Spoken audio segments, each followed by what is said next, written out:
Assalamualaikum warahmatullahi wabarakatuh. Perkenalkan kami dari kelompok stabilitas sistem keuangan. Di sini kami telah menyelesaikan e-katalog yang berjudul Stabilitas Sistem Keuangan.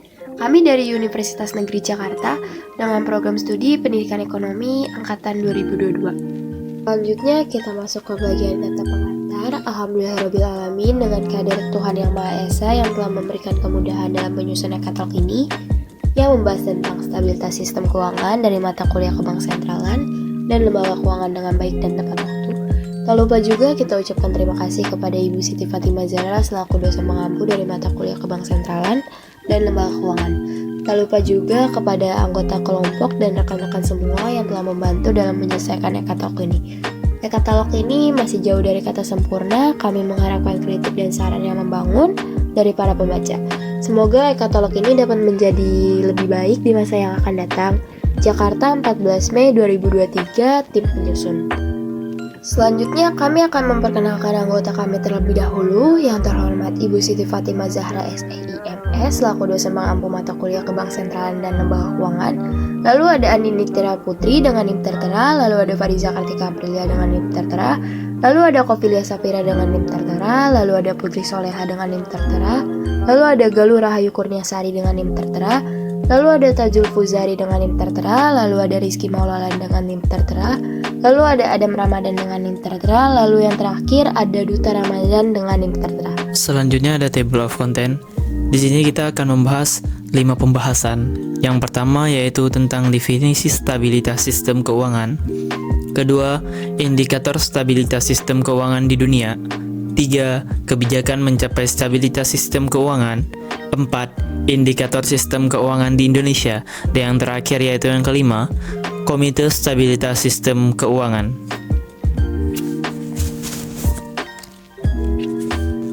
Yang pertama ada definisi stabilitas sistem keuangan. Dikutip dari website Bank Indonesia, stabilitas sistem keuangan adalah kondisi sistem keuangan yang berfungsi secara efektif dan efisien, serta mampu bertahan dari gejolak yang bersumber dari dalam negeri dan luar negeri. Sistem keuangan yang stabil mampu mengalokasikan sumber daya secara efisien, menilai dan mengelola risiko keuangan, menjaga tingkat lapangan kerja mendekati tingkat alami perekonomian, dan menghilangkan pergerakan harga relatif aset real atau keuangan yang akan memengaruhi stabilitas moneter dan tingkat lapangan kerja. Selanjutnya yaitu ada indikator stabilitas sistem keuangan di dunia. Pada umumnya terbagi menjadi dua, yaitu mikroprudensial indikator dan makroprudensial indikator. Dari aspek mikroprudensial ini terdapat beberapa indikator, di antaranya yaitu yang pertama ada profitability, kemampuan lembaga keuangan untuk menghasilkan keuntungan secara berkelanjutan. Faktor-faktor yang dievaluasi meliputi pengembalian atas aset, tingkat pengembalian atas ekuitas, margin bunga bersih, dan efisiensi operasional. Profitabilitas yang tinggi mencerminkan kesehatan dan keberlanjutan keuangan lembaga keuangan. Kemudian yang kedua yaitu ada modal dan aset, melibatkan evaluasi kecukupan modal dan kualitas aset lembaga keuangan. Faktor-faktor seperti rasio modal inti terhadap aset rasio utang terhadap modal, komposisi aset yang sehat dievaluasi untuk menilai kekuatan modal dan likuiditas dan kualitas aset lembaga keuangan. Yang ketiga yaitu ada kualitas aset. Faktor-faktor yang dinilai termasuk tingkat kredit bermasalah, kualitas kredit, dan risiko likuiditas dari aset, rasio kredit macet, rasio aset bermasalah, rasio kualitas aset lainnya yang digunakan untuk mengukur kualitas aset lembaga keuangan. Yang keempat yaitu likuiditas, melibatkan pemantauan rasio likuiditas seperti rasio likuiditas segera, rasio likuiditas umum, profil pencocokan aset, dan kewajiban akses ke sumber likuiditas dan cadangan likuiditas yang memadai. Yang kelima yaitu indikator berbasis pasar, mengacu pada evaluasi risiko yang berkaitan dengan fluktuasi harga pasar, suku bunga, dan nilai tukar. Faktor-faktor seperti rasio leverage dan rasio sensitivitas terhadap risiko pasar, serta risiko pasar yang diukur melalui indikator seperti value at risk digunakan untuk mengukur exposure terhadap risiko pasar. Kemudian yang terakhir ada risk sensitivity, mencakup evaluasi terhadap risiko yang dihadapi oleh lembaga keuangan terkait dengan faktor seperti perubahan suku bunga, fluktuasi mata uang, dan risiko kredit. Kemudian aspek kedua yaitu makroprudensial indikator, terdiri dari balance of payment. Balance of payment mencerminkan semua transaksi ekonomi antara suatu negara dengan negara lain dalam periode tertentu, meliputi neraca perdagangan, neraca modal, dan neraca transfer. Kemudian yang kedua yaitu general makro indikator, mencakup berbagai faktor ekonomi makro seperti pertumbuhan ekonomi, inflasi, tingkat suku bunga, dan tingkat pengangguran. Yang ketiga yaitu ada contagion effect atau efek penularan. Contagion effect dapat terjadi melalui hubungan ketergantungan seperti saluran kredit, pasar keuangan, dan interkoneksi lembaga keuangan. Kemudian yang keempat yaitu ada utang atau debt. Utang publik atau swasta merupakan faktor penting dalam stabilitas sistem keuangan. Tingkat utang yang tinggi dan tidak berkelanjutan dapat menimbulkan risiko pada stabilitas keuangan negara dan lembaga keuangan. Kemudian yang terakhir ada aspek tenaga kerja, melibatkan faktor-faktor seperti tingkat pengangguran, pertumbuhan upah, dan stabilitas ketenaga kerjaan.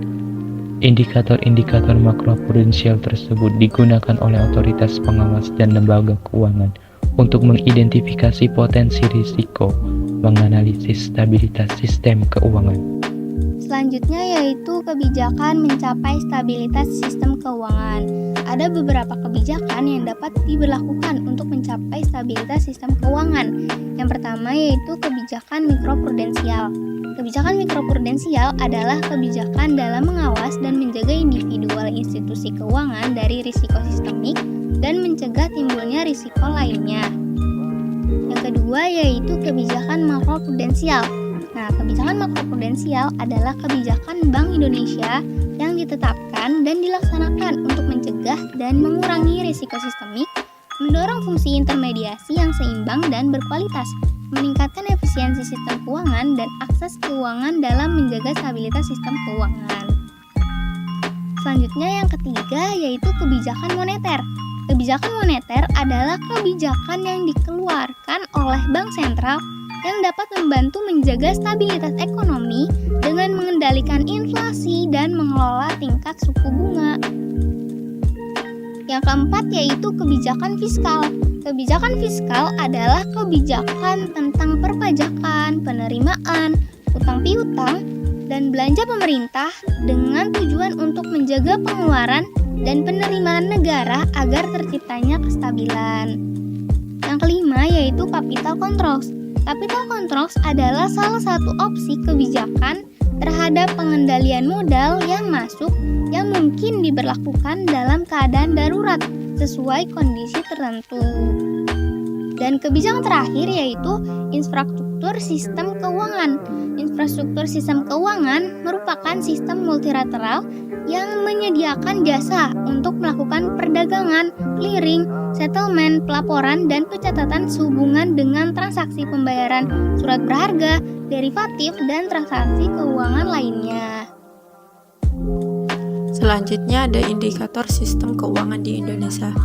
Bank Indonesia menyusun Indeks Stabilitas Sistem Keuangan atau ISSK. Tujuan utama ISSK adalah untuk memberikan indikasi dini terhadap resiko dan ketentangan dalam sistem keuangan. Dengan memantau indikator-indikator yang relevan, Bank Indonesia dapat mengidentifikasi kemungkinan gangguan atau ketidakseimbangan yang dapat mengancam stabilitas keuangan negara. Hal ini memungkinkan otoritas untuk mengambil tindakan pencegahan atau investasi yang diperlukan untuk mitigasi risiko dan menjaga stabilitas sistem keuangan secara keseluruhan. ISSK merupakan indeks yang mencerminkan kondisi kestabilan sistem keuangan dengan melihat sumber-sumber instabilitas. ISSK mencakup beberapa aspek dan variabel yang relevan, seperti likuiditas, kualitas aset, rentabilitas, risiko pasar, risiko kredit, risiko likuiditas, dan faktor-faktor yang lain yang dapat mempengaruhi stabilitas keuangan. Dengan menggabungkan data dan informasi yang relevan, ISSK memberikan indikator yang dapat digunakan oleh Bank Indonesia dalam mengambil kebijakan moneter dan kebijakan makroprudensial yang tepat guna. Indeks ini dibentuk dengan melihat sistem keuangan yang terdiri atas institusi keuangan dan pasar. Dengan memantau ISSK secara terus-menerus, Bank Indonesia dapat mendapatkan pemahaman yang lebih baik tentang keadaan sistem keuangan, mengidentifikasi resiko potensial, dan mengambil tindakan yang diperlukan untuk menjaga stabilitas keuangan. ISSK juga membantu otoritas dalam menginformasikan publik, pelaku pasar, dan lembaga keuangan tentang kondisi keuangan secara keseluruhan, sehingga dapat meningkatkan kepercayaan dan memfasilitasi pengambilan keputusan yang lebih baik di sektor keuangan. Selanjutnya, Komite Stabilitas Sistem Keuangan, yaitu forum komunikasi dan koordinasi antara otoritas moneter, fiskal, dan sektor keuangan. Tujuannya yaitu untuk mengidentifikasi resiko-resiko yang dapat mengganggu stabilitas sistem keuangan dan mengambil langkah-langkah pencegahan yang diperlukan. Tugas dan fungsi umum yang dilakukan Komite Stabilitas Sistem Keuangan yang pertama ada pengawasan sistem keuangan, yaitu untuk memantau dan menganalisis kinerja sistem keuangan secara keseluruhan termasuk bank, lembaga keuangan non-bank, pasar keuangan, dan infrastruktur keuangan lainnya.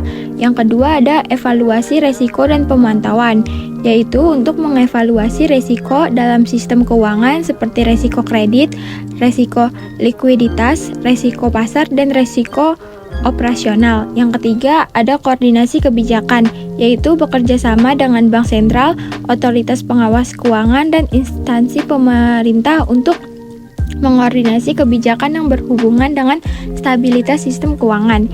Yang keempat ada penyusunan rencana krisis keuangan, yaitu untuk menyusun rencana penanganan dan mitigasi ke sistem keuangan.